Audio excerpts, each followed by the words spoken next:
சிம்பிளாக ஹெல்த்தியாக பீட்ரூட் தேங்காய் பால் ரசம் எப்படி பண்ணுறதுன்னு பார்க்கலாம். இதில் விட்டமின் ஏ, பி, சி, இ எல்லாமே இருக்குது. அயன் இருக்கிறதுனால அனிமியா இருக்கிறவங்கெல்லாம் கண்டிப்பாக இதை சாப்பிட்ணும்.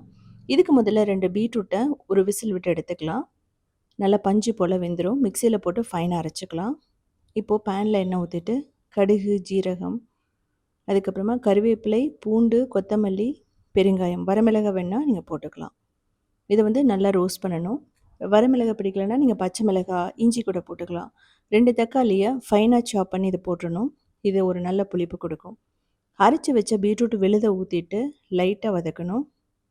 தேவையான அளவு தண்ணி ஊற்றிக்கலாம். இது பார்த்திங்கன்னா நல்லா கொதித்து வரணும். இதுலேயே மஞ்சள் தூள், உப்பு, அதுக்கப்புறமா ரசப்பொடி போட்டுக்கலாம். ஒரு 1 1/2 டேபிள் ஸ்பூன் போட்டிங்க அப்படின்னா ரொம்ப சூப்பராக இருக்கும். இதில் மிளகு, கொத்தமல்லி, ஜீரகம், கருவேப்பிலை, மஞ்சள் தூள், இவ்வளோதான்.